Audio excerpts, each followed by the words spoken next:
Welcome to CM Channel 7 News. Today is November 24th, 2023. On today's topic list, we will be first talking about the Spratly Islands. The Spratly Islands, as we all may know based on the recent news, is a collection of islands which have been disputed as early as the 1970s between Brunei, Malaysia, the Philippines, Taiwan, and Vietnam. The United States of America have recently joined in on the conflict, encouraged by protecting their ally, the Philippines, against other countries like China from taking over the Spratly Islands and from China gaining economic control of most of the South China Sea. Recently, China has begun making man-made islands by dredging sand onto reefs, which were then concreted to make permanent structures to claim the 200 nautical miles around their man-made islands to gain more control over the South China Sea. The South China Sea is currently being fought over due to it containing vital and important shipping lanes that each country wants to control. The issues of the Spratly Islands still hasn't been solved. Issues arise in political tensions with the onset of American ships entering the sea. Tensions have been growing in this region in recent times and seems to have no plan of stopping. Today I'm joined by my co-host Ella. It's a pleasure to join you today. Now, let's cut to our professional Spratly Island historian. Hey, Amber! After this, many Southeast Asian nations expressed their disapproval of China's claims by fighting back for territory of the islands. China makes the controversial decision to build artificial islands by dumping sand into the sea starting in 2014. This causes clashes against countries such as Vietnam for control over the oil. The U.S. strongly opposed China's methods of asserting dominance in the South China Sea. In 1988, China once again violently and forcefully took occupation of Johnson Reef by killing many sailors from Vietnam.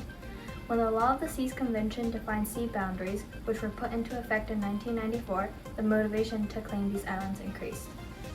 These sea boundaries include territorial seas, exclusive economic zones, and continental shelves.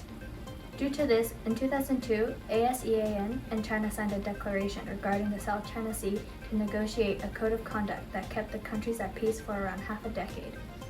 By around 2009, tensions began to arise after Malaysia and Vietnam sent a joint submission stating their claims on the sea. China responded to this by making a 9-line claim. They claimed sovereignty over the islands and its waters. The Spratly Islands have been over dispute between 6 countries: Brunei, China, Malaysia, the Philippines, Taiwan, and Vietnam for over 50 years.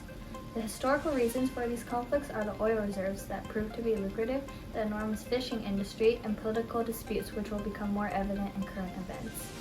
China was the first to come in contact with these islands in 1946, but beginning in the mid-1950s, Taiwan and the Philippines also had a strong presence on some islands.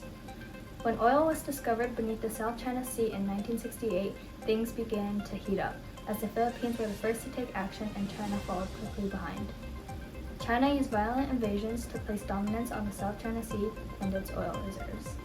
Reporting live from the Spratly Islands, in 2015, China claimed the Spratly Islands as an air identification zone, declaring that all aircraft passing the Spratly Islands would need Chinese permission. Such action, along with the building of islands and establishment of military bases within these islands, has caused a heightened tension as China took military approaches. Here at the site, the pre-existing tensions between the Philippines and China seem to be growing stronger, with the Philippines acting more aggressively to reveal China's actions, which they describe as a brute force, and claim that the Spratly Islands as their own. The Philippines have proceeded with the passing of Transparency Campaign, which aims to expose the undisclosed actions of China and the Spratly Islands. This campaign seems to be working, allowing Manila to make several resupply trips to outposts, where a World War II ship, the Sierra Madre, is located. However, there are speculations that such travels won't last long, as the Sierra Madre seems to be disintegrating and is not a site of significance to China. Changes have also occurred under the Philippines' new president, Ferdinand Marcos Jr., who has led the nation to become more vocal of China's wrongdoings and violations to the EEZ, Exclusive Economic Zone.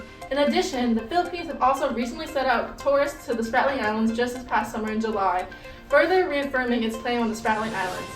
These active measures of the Philippines can be traced back to the country's reliance on the islands for fishing, where a noteworthy 10% of the world's fishing is done, along with other crucial...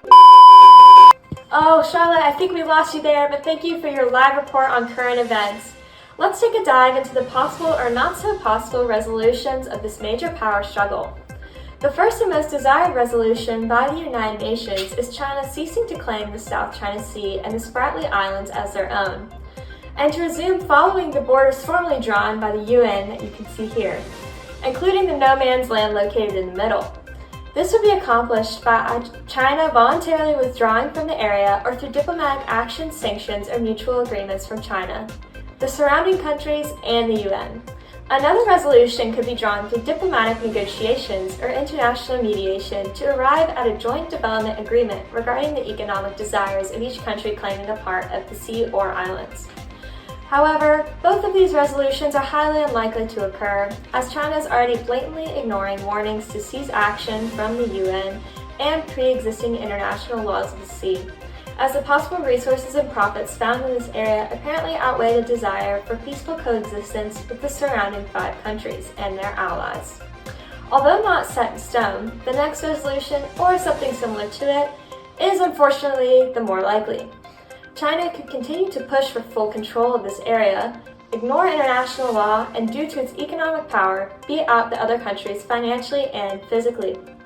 This possibility could result in heightened tensions between the US and China due to our alliances with most of the surrounding countries and proximity of territory in the Pacific Ocean.